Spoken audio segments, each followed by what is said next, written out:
तो जोरदार digital clapping के बीच, सभी साथियों के चेहरे पे मुस्कुराहट के बीच हम सब लोग वेलकम करते हैं। Please welcome on screen mister Shahabuddin Khan sir, please welcome. Welcome sir. Thank you sir, thank you. Please welcome. सभी साथियों को जय आरसीएम। और मैं सबसे पहले तो धन्यवाद करना चाहता हूं यूएस का, जिन्होंने इतने बड़े प्लेटफॉर्म पे आज मेरे को मौका दिया बात करने का। और सभी अपने सीनियर कोर साथियों को मैं धन्यवाद कहना चाहूंगा कि इतने बड़े प्लेटफॉर्म पे मेरे को आज मौका मिला है। मैं बड़ा नर्वस भी आज हूं और बड़ा एक्साइटेड भी इसलिए हूं क्योंकि टीसीजी के सामने पहली बार बोलने का मेरे को मौका मिल रहा है। और मैं लकी समझता हूं कि आज इस प्लेटफॉर्म पे आया हूं, तो कोशिश करूंगा अपना बहुत शॉर्ट में अपनी बात रखने का कि किस तरीके से मैंने बिजनेस में एंट्री की और किस तरीके से मैं इस लेवल तक पहुंचा। बहुत सारे उतार चढ़ाव देखे और बहुत बार गिरे, बहुत सारी गलतियां की और बहुत सारी अपनी गलतियों से सीख के आगे बढ़ रहे हैं। तो वो एक्सपीरियंस जो है, अपनी जिंदगी का जो 18-20 साल का एक्सपीरियंस है, वो आपके साथ शेयर करूंगा। बहुत सारे नए साथी आज इस मीटिंग में जुड़े हुए हैं, मैं आप सबका भी वेलकम करता हूं। और मैं ज्यादा इधर उधर की भूमिका ना बना के डायरेक्ट टॉपिक पे आना चाहूंगा, क्योंकि समय का हम लोगों को बड़ा ध्यान रखना है और बाद में हमें टीसी सर को सुनना है। तो मैं ज्यादा देरी ना करते हुए सीधा सीधा मुद्दे की बात पे आता हूं। मेरा नाम शहाबुद्दीन खान है और मैं हरियाणा के एक छोटे से गांव में मैंने जन्म लिया। डिस्ट्रिक्ट करनाल में एक छोटा सा गांव है, डिस्ट्रिक्ट करनाल में, उसमें मैंने जन्म लिया। और मैं बहुत बड़ी अच्छी बैकग्राउंड मेरी नहीं थी, मैं एक आम से परिवार के अंदर मैंने जन्म लिया, एक आम से परिवार के अंदर मैंने जन्म लिया। और जब मेरी आंखें खुली तो मैं एक सरकारी स्कूल में जाता था पढ़ने के लिए। और जब उस सरकारी स्कूल में पढ़ने के लिए जाता था तो एक प्लास्टिक का कट्टा होता था यूरिया खाद का, जिसको लेके मैं जाता था। ये मेरी अपने होश संभालने के बाद जब मैंने अपने आप को पाया तो यहाँ पे पाया, तो मैंने बाद में जैसे होश संभाला तो पता चला मेरी बैकग्राउंड क्या थी। तो हमारे जो है उस जमाने के अंदर, मैं 80-90 साल पहले की बात कर रहा हूँ आपसे, मैंने पापा से पूछा कि हम लोग यहाँ पे कैसे। तो पापा ने बताया कि हमारे दादाजी जो है ना, वो मिस्त्री का काम करते थे। और उस जमाने के अंदर जो है किसान जो है जो खेती बाड़ी के औजार बनवाते थे, वो काम कराने के लिए इस गांव से दूसरे गांव या पैदल यात्राएं करनी पड़ती थी, दूर दूर जाना पड़ता था। तो हमारी गांव की पंचायत ने एक डिसीजन लिया था कि भाई क्यों ना यार एक मिस्त्री को लाके इसी गांव में बसा दिया जाए, ताकि हमें दूसरी जगह न जाना पड़े। तो हमारी गांव की पंचायत मेरे दादाजी को उनके गांव से लेके डिस्ट्रिक्ट करनाल के एक छोटे से गांव उपलाना में मेरे को हमारे दादाजी रहने लगे और उसके अंदर जो है काम करने लगे। और मेरे दादाजी को जब फसल के टाइम पे खेती बाड़ी का जब 6 महीने का सीजन होता था, पूरा साल काम करते, तो साल पे 6 महीने के बाद जब फसल होती थी तो मेरे दादाजी को पैसे नहीं मिलते थे, उनको अनाज मिलता था दोस्तों। और हमारे पास खुद का कोई घर नहीं था उस जमाने के अंदर। हमारे पूरी गांव की पंचायत ने एक पंचायती जमीन मेरे दादा को दी कि मियाँ जी यहाँ पे अपने घर बना लो। तो मेरे दादाजी वहां पे रहने लगे। और मेरे को आज भी याद है कि हमारे घर में खजूर का सतीर हुआ करता था और कड़ी जो है लकड़ियों को काट के छत बनाई गई थी। मेरे घर में गोबर का पोछा लगते हुए मैंने देखा है। और जो है स्कूल में जब जाता था तो प्लास्टिक का कट्टा, और मेरे घर के सामने सरकारी स्कूल। तो दोस्तों ये मैं ज्यादा स्टोरी में मैं नहीं जाऊंगा, मैं मोटी मोटी सी बातें करूंगा आज आप लोगों से। तो जीवन में हर इंसान के सपने होते हैं, हर इंसान कुछ बड़ा अमीर आदमी बनना चाहता है, हर इंसान चाहता है कि मेरे पास बड़ी बड़ी गाड़ियां हो, मेरे पास बड़े बड़े घर हों। लेकिन उस जमाने के अंदर ना तो हमें ये पता था कि ड्रीम क्या होता है, सपने क्या होते हैं, कुछ नहीं पता था। तो उस जमाने में 6ठी क्लास में मेरे को अच्छे से याद है, हमारे स्कूल में एक फोटोग्राफर आया और मेरा अचानक से ड्रीम बना कि मैं भी फोटोग्राफर बनूंगा। तो मैंने इस फोटोग्राफर से बात की कि सर मैं भी काम सीखना चाहता हूँ, फोटोग्राफी सिखा दोगे? तो मैं फोटोग्राफी के लिए, उसने यस किया। मेरी उम्र बहुत कम थी, 15-16 साल की उम्र थी। तो मेरे गांव से 12 किलोमीटर दूर एक कस्बा है आसंद, उसमें मैं काम सीखने के लिए जाने लगा। तो उस समय मेरे पापा ने मेरे को एक साइकिल लेके दिया। मेरे को आज भी याद अच्छे से, 4 साल तक मैं एक साइकिल पे जाता था और साइकिल पे आता था। दुकान मेरे को खोलनी होती थी, उसकी सफाई मेरे को करनी होती थी। दोस्तों जब सर्दियों के दिन होते थे, मेरे को याद है कि हाथ सुन हो जाया करते थे। 12 किलोमीटर साइकिल पे जाता था और रास्ते में कई जगह हाथ सेकने पड़ते थे, इतने सुन हो जाया करते थे और दुकान मेरे को ही खोलनी पड़ती थी। 4 साल फोटोग्राफी सीखा। सीखने के बाद पापा ने कहा कि बेटा हमारे पास इतने पैसे नहीं है कि तुम्हें कैमरे वगैरह खरीद के दे दे, कहीं पे जॉब कर लो। दोस्तों उस जमाने के अंदर मध्य प्रदेश के अंदर पहचान पत्र बनाने का उस समय नया नया गवर्नमेंट ने टेंडर छोड़ा जिसमें वोटर आईडी बनाए गए थे और मेरे एक दोस्त ने जबलपुर मध्य प्रदेश के अंदर एक टेंडर लिया और वहां पे मैं पहचान पत्र बनाने लगा। 1-1.5 साल वहां पे रह के मैंने थोड़ा सा पैसा कमाया और वापस अपने पापा के पास आया और पापा को कहा कि पापा ये मेरे पास कुछ पैसे हैं, या तो आप रख लो या मेरे को आगे बढ़ने का थोड़ा सा मौका।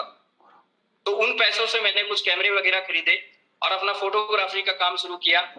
और उस जमाने में मैं अपने गांव को छोड़ के, मेरी सिस्टर रहती थी डिस्ट्रिक्ट सोनीपत में, बोहाना एक जगह है, वहां पे मैं रहने लगा और अपनी सिस्टर के पास रहने लगा। उस समय मैं अनमैरिड था और एक छोटा सा कमरा मैंने किराए पे ले लिया और मैं रात दिन मेहनत करने लगा। फोटोग्राफी का काम में चलने लगा और जो है रात दिन मेहनत करता और जिंदगी थोड़ा सा दाल रोटी थोड़ा सा ठीक ठाक चलने लगी। ये शहाबुद्दीन खान आज आपको एक चीज बताएगा कि मैंने गरीबी को भी बड़े नजदीक से देखा है और अमीरी के चोंचले क्या होते हैं वो भी अब देख रहे हैं, सारी चीजें किस तरीके से होती हैं। तो मैंने जो है बोहाना के अंदर फोटोग्राफी शुरू की, रात दिन मेहनत की, काम किया, सारी चीजें अच्छी हुई। लेकिन उन्हीं दिनों में काम करते करते करते एक लड़का मेरे पास आया। उसने मेरे को कहा कि शहाबुद्दीन एक बिजनेस आया है जिसमें कपड़ा बदलने से पैसा आता है। मेरे स्टूडियो पे आया। मैंने कहा सर मैं इस तरह की चीजों के अंदर जाना नहीं चाहता, क्योंकि एक नया आदमी, हम जितने भी लोग यहाँ पे बैठे हैं लगभग 90% लोगों के दिमाग में एक चीज आती है। जब हम इस तरह की बातें करते हैं तो दिमाग में एक चीज आती है, तो मेंबर बनाने का काम है, इसमें तो चैन सिस्टम है, लोगों को जोड़ना पड़ेगा। तो मैंने बड़ी मुश्किल से अपनी जिंदगी को थोड़ा सा दाल रोटी ठीक की थी और मैं डरता था इन चीजों से। तो मैंने उसको मजाक उड़ाई, मैंने कहा कि नहीं मैं इस बात को, मैं इन चीजों में नहीं घुसना चाहता, मेरे को डिस्टर्ब मत करो। लेकिन वो बार बार इसी तरीके से करता रहा और जो है मैंने उसकी कोई बात नहीं सुनी। मेरे को अच्छे से याद है दोस्तों, उस जमाने के अंदर जो है यहाँ पे आदरणीय मिस्टर विजय विरोधिया जी, जो मेरे अच्छे दोस्त भी हैं और मेरे अपलाइन भी हैं, उनसे मेरी मुलाकात हुई और उनसे मैंने कई बार उनसे जो है बात करने का मौका मिला, कई बार उन्होंने समझाया। लेकिन उस समय तक विजय विरोधिया के पास भी कोई बड़ी अचीवमेंट नहीं थी, क्योंकि दोस्तों अक्सर हम एक बात कहते हैं कि जो दिखता है वो बिकता है। विजय विरोधिया जी के पास भी बड़ी अचीवमेंट न होने की वजह से मैंने उसकी बातों को नहीं सुना और न सुनते अपने फोटोग्राफी के काम में इन्वॉल्व रहा। मेरे को एक बार मौका मिला, हमारे गोहाना में परशुराम एक आश्रम है, परशुराम आश्रम में बहुत सारे लीडर वहां पे मौजूद थे। 18-20 साल पहले की बात है। बहुत सारे आज कोर लीडर हैं यहाँ पे जो हरियाणा के उसमें मौजूद थे, पता नहीं उनको याद होगा नहीं होगा, लेकिन उसमें ओपी शर्मा जी और कुछ लोग वहां पे मीटिंग ले रहे थे और एक बात कर रहे थे कि एक जमाना आएगा कि आरसीएम के लीडर प्लेन से जाया करेंगे, प्लेन से आया करेंगे। मात्र 15-20 लोग उस मीटिंग में थे। मैंने उस मीटिंग को विश्वास नहीं किया और मजाक उड़ा के वहां से रिटर्न आ गया और फोटोग्राफी अपना करता गया। दोस्तों जीवन इसी तरीके से चलता रहा। अब मैं यहाँ पे इस चीज को ब्रेक दे के अपनी स्टोरी को थोड़ा सा कहीं और लेके आपको जाना चाहता हूँ कि क्यों नहीं मैं आरसीएम को करना चाहता था, ये मैं आपको बताता हूँ।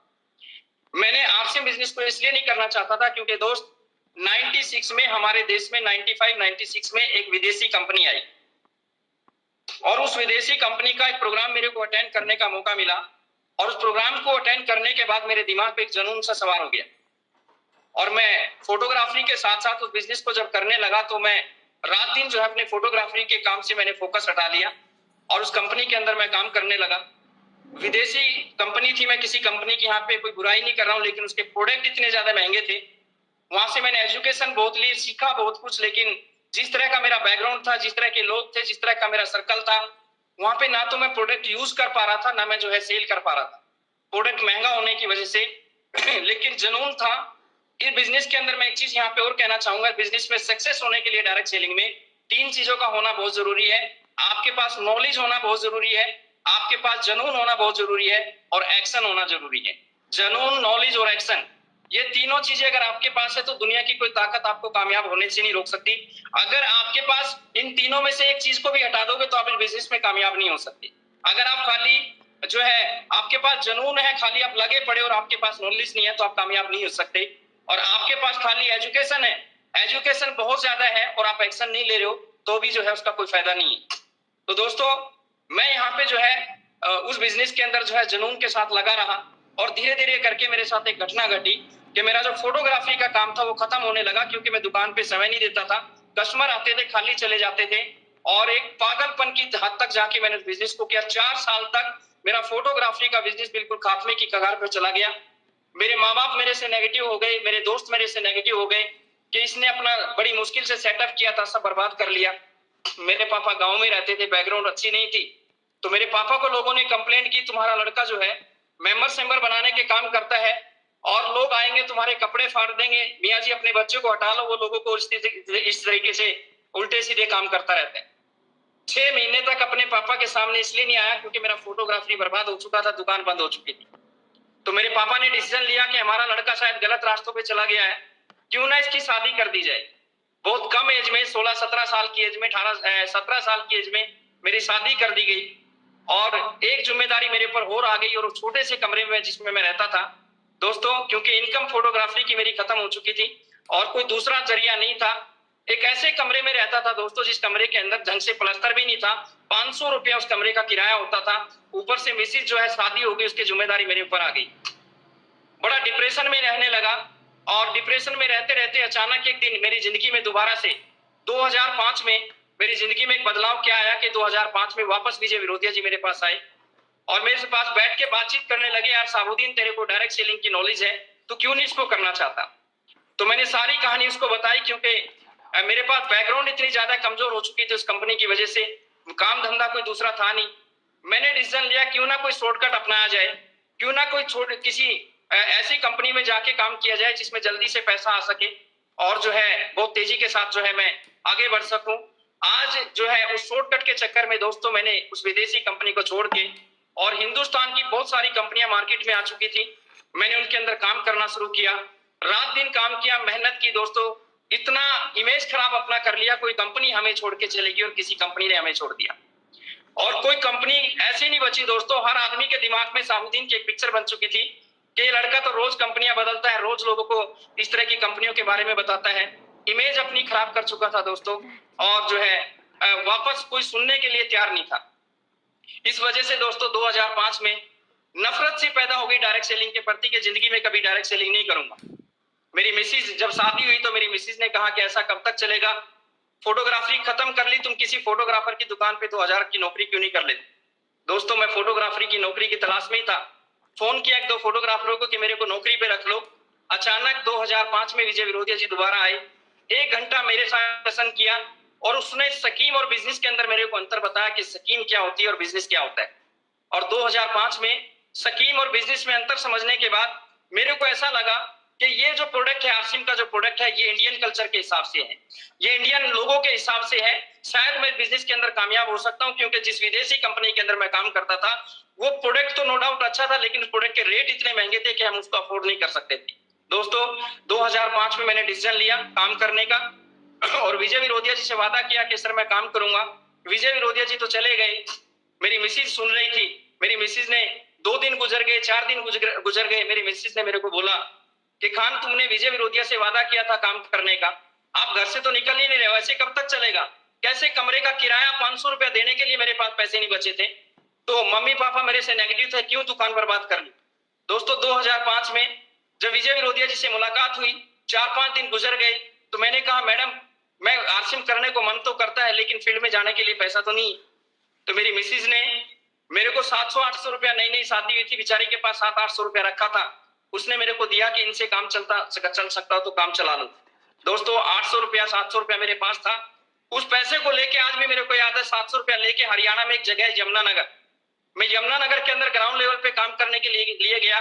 किसी रिश्तेदार ने मेरे को कोई रिस्पॉन्स नहीं दिया, मेरे किसी दोस्त ने मेरे को रिस्पॉन्स नहीं दिया, मेरे किसी पड़ोसी ने मेरे को रिस्पॉन्स नहीं दिया, क्योंकि दोस्तों हम जिन लोगों के ऊपर विश्वास करते हैं उन्हीं लोगों ने जो है अलग नजरिए से मेरे को देखना शुरू कर दिया कि इसका तो रोज का काम है, रोज इस तरह की कंपनियों को लेके घूमता रहता है।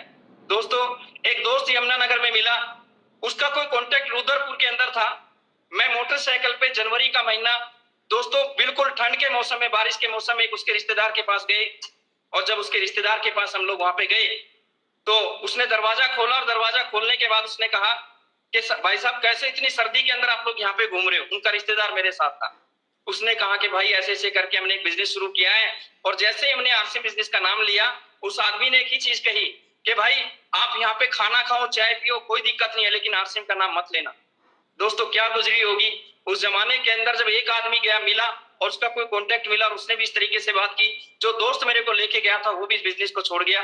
लेकिन दोस्तों मेरे मेरे दिमाग में एक जनून सा सवार हो चुका था कि गरीब आदमी के लिए, काम आदमी के लिए यही वो कॉन्सेप्ट है, यही वो रास्ता है जो इंसान को जीरो से हीरो बना सकता है।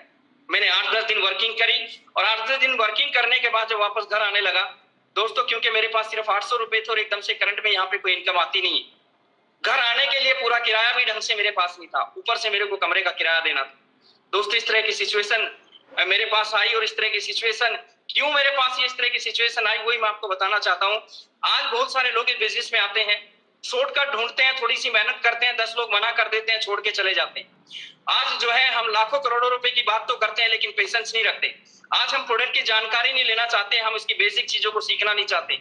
वो गलतियां जो मैंने की, मैं वो चीजें आपको बता रहा हूँ कि दोस्तों उन गलतियों को आप मत करना। मैंने अपने बिजनेस को बहुत तेजी के साथ वो रात दिन मेहनत करके काम करना शुरू किया और धीरे धीरे करके मेरा बिजनेस जो है एक लेवल पे जब पहुंचा, मेरा बिजनेस एक लेवल पे पहुंच गया, लगभग इमरान के आसपास जब मैं बिजनेस के अंदर पहुंचा तो मेरे साथ एक नई घटना घटी। वो नई घटना क्या थी, मेरा बिजनेस जब तेजी के साथ बढ़ने लगा तो भीलवाड़ा से एक डायरेक्ट सेलिंग की एक कंपनी आरसिन का नकल करने के लिए निकली और वो बोलते हैं कि हम 7,000 रुपए में जो है आपको बकरी देंगे और बकरी के 7 बच्चे होंगे और इसी तरीके से आपके पास एक रेवड़ इकट्ठा हो जाएगा और आप रातों रात करोड़पति बन जाएंगे दोस्तों। और बोलने लगे कि हम ऐसे इनकम देंगे, वैसे इनकम देंगे, और आरसिन के लीडर जो मेरे साथ अच्छे से काम करने लगे थे वही लोग लालच में आके मेरी टीम की उस कंपनी के अंदर छोड़ के चले गए और मेरा बिजनेस इमरान से 3-4 लाख रुपए पे 3-3.5 लाख का बिजनेस मेरा वापस आ गया और जो है वो लोग भी इस बिजनेस को छोड़ के चले गए। दोस्तों मैं इतना नेगेटिव होने लगा कि शायद मैं इस बिजनेस को नहीं कर पाऊंगा, बड़ी मुश्किल से तो 12 किया था, जो लोग काम करने वाले थे वही निकल गए। यहाँ पे एक मैसेज आपको बहुत महत्वपूर्ण देना चाहता हूँ दोस्तों, मेरे भी अंदर नेगेटिविटी आई, मेरे को भी जो है लगा कि मेरे को भी शायद कुछ और कर लेना चाहिए अगर मेरे को यहाँ पे सक्सेस नहीं मिल रहा है। लेकिन एक बहुत महत्वपूर्ण मैसेज यहाँ पे अपनी जिंदगी का आपको देना चाहता हूँ। मेरी जो मिसेज थी उस समय तक मैं उसको 2-4 सेमिनार अटेंड करा चुका था। मेरी मिसेज आरसिम के प्रति इतनी एक्साइटेड हो चुकी थी, उसका जो है मतलब आरसिम के प्रति इतनी पॉजिटिव हो चुकी थी। जब मैंने मिसेज को कहा कि शायद हम इसमें सक्सेस नहीं हो सकते, सब लोग छोड़ के चले गए हैं, अब अकेले क्या करेंगे, तो मेरी मिसेज ने मेरे को कहा कि खान जब हमने बिजनेस को शुरू किया हम अकेले थे, आज कम से कम 10-20 तो लोग बचे होंगे, हमें करना है तो सिर्फ आरसिम करना है, मैं आपको आरसिम नहीं छोड़ने दूंगी। यहाँ पे मैसेज मैं देना चाहता हूँ दोस्तों, ये फैमिली बिजनेस है।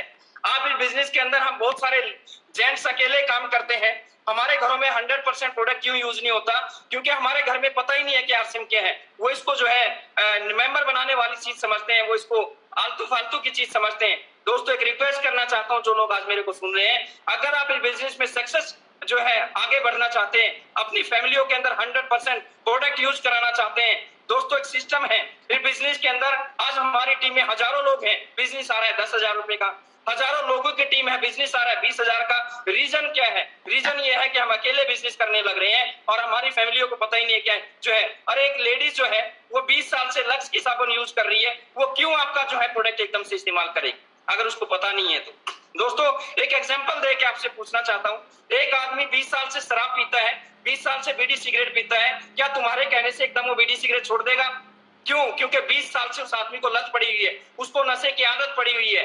एक आदमी है वो गंदे नाले पे रहता है, वो गंदे नाले पे रहता है, उसको बोलना कि भाई साहब बदबू आती है एक आदमी कभी कभी उस गंदे से नाले से निकल के जाएगा तो उससे पूछना बदबू आई, वो कहेगा कि हाँ बदबू आती है। लेकिन एक आदमी जो गंदे नाले पे रहता है उससे पूछना कि बदबू आती है, वो कहेगा नहीं नहीं तेरा नाक बहुत ज्यादा बड़ा है क्या, मेरे को 20 साल हो गए ये रहते हुए, मेरे को तो बदबू नहीं आती। क्यों? क्योंकि उस आदमी को 20 साल से आदत पड़ चुकी है उस गंदे नाले पे रहने की। एक आदमी 20 साल से जो है लक्स यूज कर रहे हैं, हमारे घरों में हमारी बहनें, हमारी माताएं हमारे घरों में 20 साल से दूसरा प्रोडक्ट यूज कर रही है, आप उसको कोई नॉलेज नहीं दे रहे हो, अचानक से जाके दूसरा प्रोडक्ट जमा देते हो, कैसे एक्सेप्ट करेगी? दोस्तों अपने एक्सपीरियंस के आधार पे कहता हूँ, हमारे सिस्टम में एक चीज आती है 100% प्रोडक्ट यूज। जब तक हम इस चीज के ऊपर नहीं आएंगे हमारे बिजनेस के अंदर ग्रोथ नहीं आ सकती। और 100% प्रोडक्ट यूज कब होगा? जब आपकी फैमिली बिजनेस के अंदर इन्वॉल्व होगी, आपकी मिसेज बिजनेस के अंदर इन्वॉल्व होगी। क्योंकि दोस्त एक लेडीज जो है जेंट्स से बड़ी ड्रीमर होती है, एक लेडीज जो है बड़ी ड्रीमर होती है, उसके ड्रीम बड़े होते हैं। जब आपकी पत्नी किसी बड़े फंक्शन में जाएगी उसके ड्रीम जगेंगे। दोस्तों मैं गारंटी दे सकता हूं, क्योंकि मेरा पूरा फैमिली, मेरी बेटियां, मेरे बेटे, मेरा बच्चा, हम सब लोग प्रोग्रामों में जाते हैं, वारसिम का माहौल देखते हैं। दोस्तों 18 साल के बाद जो भी आपके बच्चा घर में बच्चा बड़ा है उसको एक बार जो है अपने किसी बड़े फंक्शन में लेके जरूर जाएं। क्योंकि दोस्तों फंक्शनों से विजन क्लियर होते हैं, फंक्शनों से, बड़े फंक्शन से डिसीजन चेंज होते हैं। शहाबुद्दीन खान का फंक्शन पहली बार दिल्ली के तालकटोरा स्टेडियम में मेरे को प्रोग्राम अटेंड करने का मौका मिला था। उस प्रोग्राम को अटेंड करने के बाद दोस्तों मेरा विजन क्लियर हुआ था। तो मैं यहाँ पे मैसेज ये देना चाहता हूँ कि अगर आप अपने बच्चों को, अपनी फैमिलियों में 100% कितना भी एजुकेशन दे लो, कितना भी कुछ कर लो, दोस्तों बोलना अलग चीज होती है, दिखाना अलग चीज होती है, माहौल एक अलग चीज होती है। जब तक आप माहौल में नहीं आओगे, जब तक जिंदगी में कुछ जो है यहाँ पे बड़ी अचीवमेंट नहीं ले सकते। मैं माहौल के ऊपर थोड़ी सी बात आपको बता देना चाहता हूँ। ये बिजनेस के अंदर मीटिंग और बड़े फंक्शनों का महत्व मैं आपको बता देता हूँ क्या है। दोस्तों एक माहौल है, एक माहौल, एक अनाज के दाने को आप फर्श पे डाल दो, वो महीने 2 महीने में खराब हो जाएगा। उसी अनाज के दाने को आप मिट्टी में डाल दो, उसको हवा और पानी मिलेगी तो वो जो है एक पौधे में कन्वर्ट हो जाएगा। एक मुर्गी के अंडे को जो है एक साइड में रख दो, वो 10 दिन में 2 महीने में खराब हो जाएगा। उसी मुर्गी के अंडे को माहौल में रख दो, उस मुर्गी के परों के नीचे रख दो, तो दोस्तों जो है वो जीवन में कन्वर्ट हो जाएगा। दोस्तों इसी तरीके से मैं एक माहौल के ऊपर अगर बात करूं तो 1 घंटा बात कर सकता हूं।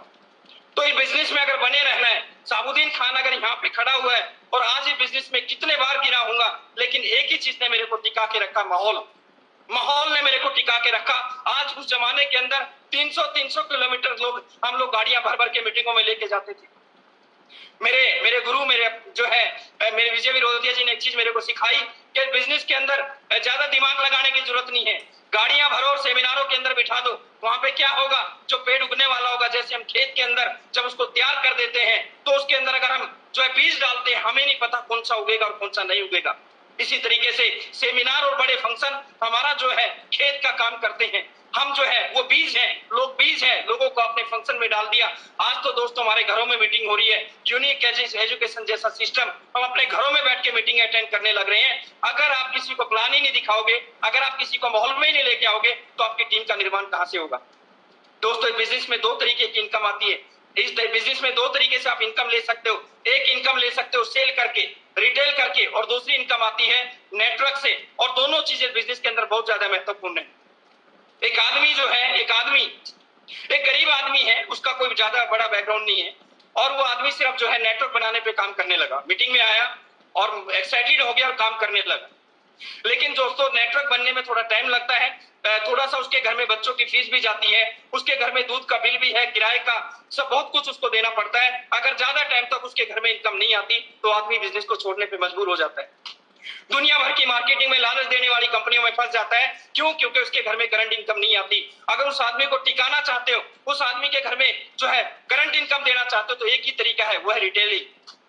और रिटेलिंग कभी भी ऐसा नहीं होगा कि झोला लेके निकल लो कि मेरा ये प्रोडक्ट ले लो, ऐसे नहीं। स्मार्ट वर्किंग, प्रोडक्ट को सीख के, दोस्तों मैं बताता हूं, मेरा बिजनेस जब एमराल्ड से 3-3.5 लाख पे आया तो मैंने क्या किया, मेरे को अच्छे से याद है। मेरी टीम बिखर रही थी, मैंने आदरणीय सुरेंद्र जी वत्स को फोन किया, शायद इनको याद होगा कि सर मेरी टीम बिखर रही है, सर कंपनी में बड़ी मुश्किल से नेटवर्क बिल्ड किया था, मैं क्या करूं।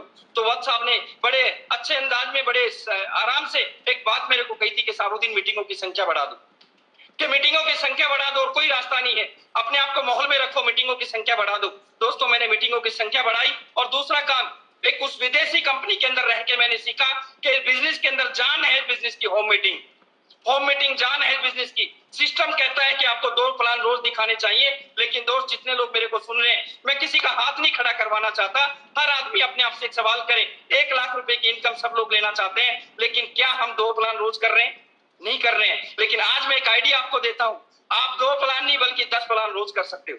मैंने जो किया उस समय पे, जब मैं नीचे मेरा बिजनेस गया, मैंने जो किया वो चीजें आपको बता रहा हूं। मैं अपने पास से कुछ नहीं बता रहा हूं, किस तरीके से मैंने अपने बिजनेस को खड़ा किया। मैंने अपने कुछ सीनियर लोगों को, जो सीरियस लोग थे, उनकी एक लिस्ट निकाली, उनके साथ बैठ के मैंने मीटिंग की कि भाई करना चाहते हो या नहीं करना चाहते। बोला सर करना चाहते हैं।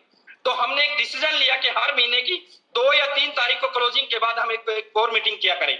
अपने टोटल हमारी टीम के जो अच्छे सीरियस लोग थे, उनके साथ मैं 2 तारीख को मीटिंग करता, और मान लेते हैं मेरे 40-50 लोग उस मीटिंग में होते थे। उन 50 लोगों के साथ में प्लानिंग करता था। प्लानिंग क्या थी? फॉर एग्जाम्पल कोई राम नाम का आदमी है, उसको मैंने बोला कि राम तुम्हारे घर पे होम मीटिंग करनी है कितनी तारीख को।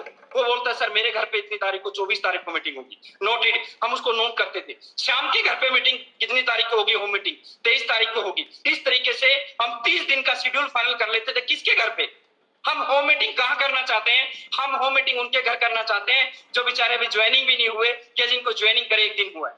अरे होम मीटिंग करनी है तो हजारों लोग हमारी टीम के अंदर हैं। सबसे पहले होम मीटिंग हम लीडरों के घर पे होनी चाहिए, रॉयल्टी अचीवर के घर पे होनी चाहिए, शुरुआत सीनियर लीडर के घर से होनी चाहिए। और हमने उस समय पे कंडीशन रखी कि होम मीटिंग में कम से कम 10 लोग होने चाहिए। 10 लोग नए, पुराने जितने मर्जी आ जाएं, लेकिन 10 नए लोग उस होम मीटिंग के अंदर होने चाहिए। दोस्तों, इस पैटर्न पे मैंने काम करना शुरू किया और इस तरीके से जब मैंने काम करना शुरू किया, उस होम मीटिंग के अंदर हमने चर्चा करनी शुरू करी। हमने वहां पे हेल्थ, जैसे हम होम मीटिंग लेने लगा, मेरा नाम साबुद्दीन खान है, मैं इस तरीके से होम मीटिंग शुरू करता था। मेरा नाम साबुद्दीन खान है और मैं काम से, परिवार से फलाने गांव का रहने वाला हूँ। मैं आपसे हेल्थ को लेके 4 बातें करना चाहता हूँ।